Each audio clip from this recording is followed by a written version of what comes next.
have to be honest with you about something I have been sitting with for a long time. I have been practicing medicine for over 2 decades, and there are things I have watched patients do, good, careful, well-intentioned people, that I never pushed back on hard enough. Not because I did not know better, because there was always something more pressing on the appointment clock. Because the habits I am about to describe seemed ordinary, normal, even reasonable. But I now know that ordinary can quietly become dangerous. 8. Changes in the heart and blood vessels that happen with age may increase a person's risk of heart disease and related health problems, and not always through the dramatic channels we expect. Millions of people over 60 are going through their days doing 5 specific things their doctors have never once flagged, and those things are chipping away at the muscle that keeps them alive. I want to name those 5 things today, because you deserve to know, and honestly, I should have said this sooner. And here is what I should have told my patients years ago, starting with something so embedded in modern daily life that most people would laugh if you called it dangerous. 1. The number 1 worst habit for your heart is a sedentary lifestyle. Sitting for long periods with little daily movement weakens the heart, slows circulation, raises blood pressure, and increases the risk of heart disease, even in people who exercise occasionally. Read that last part again. Even in people who exercise occasionally. That is the part most doctors gloss over in a 10-minute appointment. You can go to a gym twice a week and still be doing meaningful damage to your cardiovascular system if the other 22 hours of every day are spent in a chair. I had a patient, a retired school principal, 68 years old, who walked on a treadmill every Monday and Thursday and genuinely believed he was protected. He came in after a minor cardiac event, and we looked at his daily movement data together. Outside of those 2 workouts, he barely moved. He drove everywhere. He watched television for 4 to 5 hours every evening. He sat at a computer most of the morning. He was exercising, yes, but his heart was still being starved of the one thing it needs most, which is consistent, rhythmic demand. 2. Living a sedentary lifestyle contributes to obesity, hypertension, and high cholesterol levels, all of which are independent risk factors for heart disease. And here is what most people do not realize about why this accelerates after 60. 2. As we age, our body composition changes, and without physical activity, we tend to lose muscle mass and gain fat, which puts additional stress on the heart. So the same amount of inactivity that was manageable at 45 is genuinely dangerous at 65. Your body has shifted. The rules have changed. And the danger that comes with the second habit, the one most people assume is healthy, is somehow even harder to accept. The part of this story that still bothers me is how long it took the medical community to connect these dots clearly enough to tell patients the truth about sleep. Not tiredness, not general fatigue. I mean the slow, quiet, cellular damage that accumulates when you are not sleeping long enough or deeply enough, and how invisible that damage is until it is not. 14. Voluntary sleep restriction is common, with 28% of the U.S. adult population reporting getting 6 or fewer hours of sleep per night. And those who do are 24% more likely to have cardiovascular disease and have twice the risk of hypertension. Twice the risk of hypertension. That is not a minor footnote. That is a headline. And yet, how many doctors are asking their patients over 60 how many hours they sleep each night? I will tell you honestly, I was not asking often enough. I had a woman in her early 70s who had been managing mildly elevated blood pressure for years. We cycled through adjustments in medication, in sodium intake, in stress management. It was only when I started asking about her sleep, really asking, that we discovered she was consistently getting 5, maybe 5.5 hours a night. She had normalized it, thought it was just what happened when you got older. 20. In sleep deprivation, there is a lack of that nocturnal dip in systolic and diastolic blood pressure, and we see a persistently activated sympathetic nervous system that results in elevated blood pressure. This disruption in the normal sleep-wake cycle can increase the risk of newly developed hypertension or worsening pre-existing elevated blood pressures. Think of your blood pressure as a tide. A healthy heart needs that tide to go out at night, to drop, to rest, to repair. When sleep is cut short, the tide never fully recedes. The pressure stays up. The walls of your arteries absorb that pressure hour after hour, night after night, year after year. 18. Current data support the concept that inadequate sleep duration confers heightened cardiovascular risk. And what connects this habit to the third one, the habit I call the invisible accelerant, is the same biological system. But the mechanism is even more insidious. Stay with me, because what comes next changed how I practice medicine. What changed everything for me, and what should change everything for you, is understanding what chronic stress is actually doing inside the aging cardiovascular system. Not stress in the abstract philosophical sense. I mean the low-grade, constant background hum of worry, tension, and unresolved pressure that many people over 60 carry without even naming it anymore. It has become wallpaper, and that is precisely what makes it so destructive. 23. The physiological response to stress involves activation of the sympathetic adrenal medullary system and the HPA axis, resulting in increased catecholamine and cortisol secretion. While short-term activation serves adaptive functions, chronic activation contributes to sustained hypertension, endothelial injury, and arterial stiffening. These mechanisms collectively accelerate cardiovascular aging and plaque instability, ultimately increasing the likelihood of myocardial infarction, stroke, and heart failure. Cortisol, the same stress hormone that makes your heart beat faster before a difficult conversation, is, in small bursts, something your body is designed to handle. But when it floods your system every day, day after day, it is like leaving a car engine running at high idle indefinitely. The parts wear faster than they should. Now here is the question I want you to hold for a moment. What exactly is happening to the vessels themselves when this stress response fires chronically? Before I answer that, I need you to understand something about arterial stiffness. Most people think of arteries like rigid pipes. They are not. Healthy arteries are elastic. They expand and contract with every heartbeat. 25. Age-related structural and functional vascular changes are caused by repeated cardiac contractions, and over a lifespan, repeated pulsatile stress causes fragmentation of elastin, decreasing the elastin to collagen ratio, and resulting in physiologically increased arterial stiffness. Chronic stress accelerates exactly this process. 27. Chronic aging stress induces low-grade pro-inflammatory signaling and causes cellular pro-inflammation in arterial walls, which triggers structural phenotypic shifts characterized by endothelial dysfunction, diffuse intimal medial thickening, and arterial stiffening. I had a patient, a retired contractor, 64, no smoking history, reasonable diet, whose arterial stiffness measurements were those of a man nearly 80 years old. He was not sick in any way he could see, but his vessels were aging at double speed. The third habit was burning quietly inside him for years. And there is one more layer to this that concerns me deeply. It connects to what you eat, but not in the way you think. The investigation deepens here, because the fourth habit is one that almost everyone over 60 has been specifically encouraged to do, and told it was heart smart. I am talking about eating late.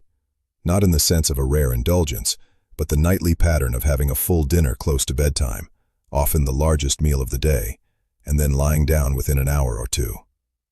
3. Eating late can disrupt circadian rhythm, which in turn can lead to sleep disturbances. This is important because consistently not getting enough sleep increases the risk of cardiovascular disease. But the problem goes beyond sleep disruption. 3. Eating dinner at least 2 to 3 hours before going to bed supports the heart by giving the body time to digest and allowing blood pressure to naturally decrease during sleep.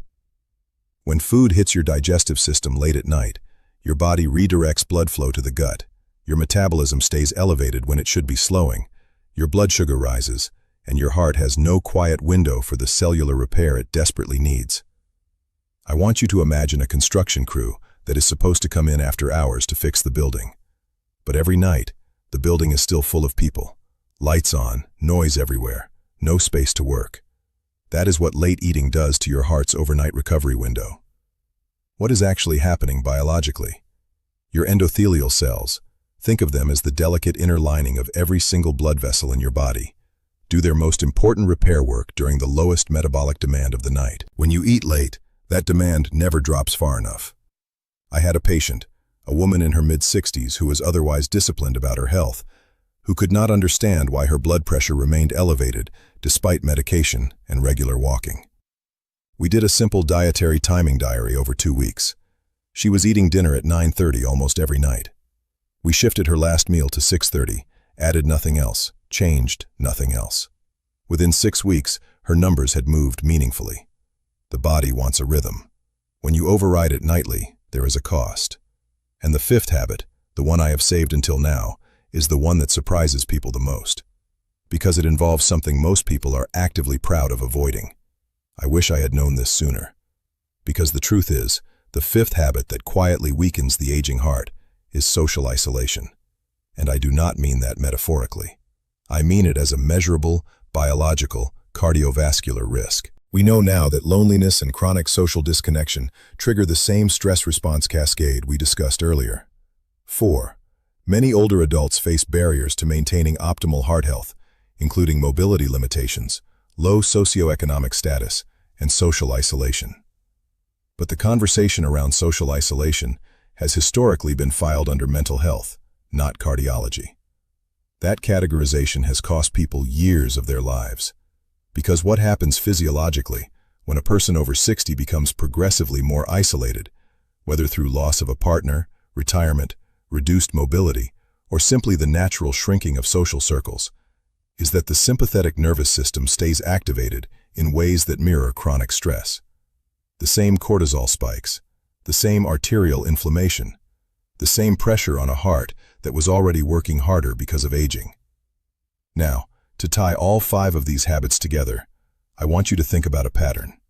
7. Research has demonstrated that adopting a balanced diet, engaging in regular physical activity, avoiding tobacco use, and limiting excessive alcohol intake can collectively reduce the risk of atherosclerosis, coronary artery disease, stroke, and heart failure. But what is consistently underweighted in that list is behavioral rhythm, the architecture of how you move through your day, how long you sleep, how you manage internal tension, when you eat, and whether you are genuinely connected to other people.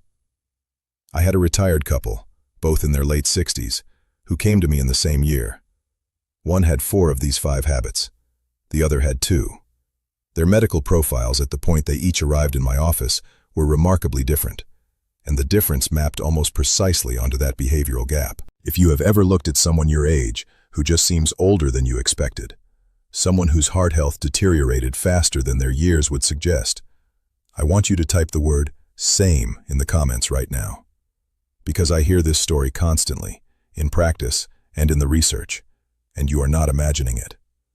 The habits matter more than almost anything else we can measure. And here is what I want you to walk away actually doing, starting with the 2 that require the least resistance and deliver the fastest feedback. The first is movement, not gym movement, but woven in throughout the day movement. 7. A physically active lifestyle, whether through structured exercise programs or regular leisure time activities such as walking, gardening, and cycling, has been consistently associated with improved cardiorespiratory fitness, better vascular endothelial function, and enhanced metabolic health. 1.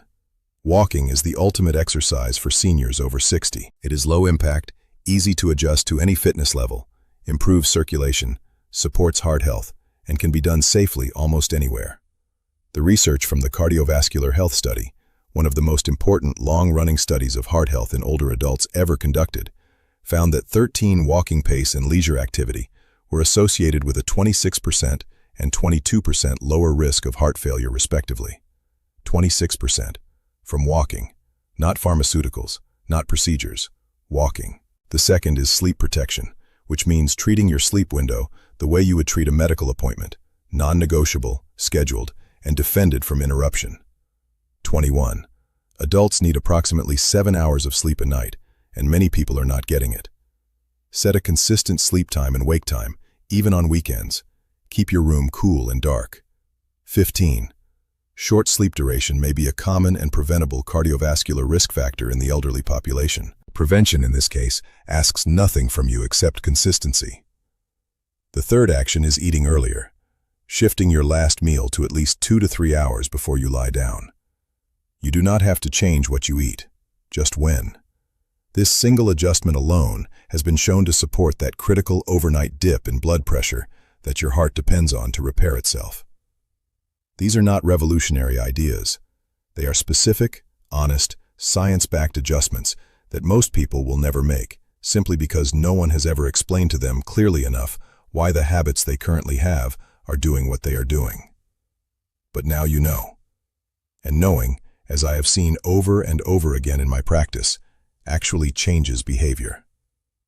You just spent real time learning something that a great many people will live their entire later years without ever understanding. 5 habits: sitting too much, sleeping too little, carrying chronic stress without addressing it, eating too close to bedtime, and allowing themselves to become isolated, that each, individually, contribute to a quietly weakening heart. Together, they form a pattern that is responsible for cardiovascular decline in people who look from the outside like they are doing everything right. 8. Heart disease is a major cause of disability that can limit activity and erode quality of life for older people. And 8. Some risk factors for heart disease may also be linked to cognitive health, including a person's risk of dementia later in life. So this is not only a conversation about your heart, it is a conversation about the quality and sharpness of every year ahead of you. I made this video because I kept seeing the same pattern in my practice, in the research, and honestly, in people I care about personally. People who were doing their best, checking the boxes they had been told to check, and still arriving at a place they never expected. I do not want that for you. The science here is real, the changes are manageable, and the difference between a heart that struggles and a heart that endures is so often found not in genetics, not in luck, but in 5 ordinary habits that no one ever bothered to fully name. I want you healthy, not just surviving, actually healthy, present, strong, and here for the people and moments that matter to you. And that means more to me than I can adequately explain inside a YouTube video. If something in what I shared today felt familiar, if it felt like it was speaking directly to your life, please share it with someone you love.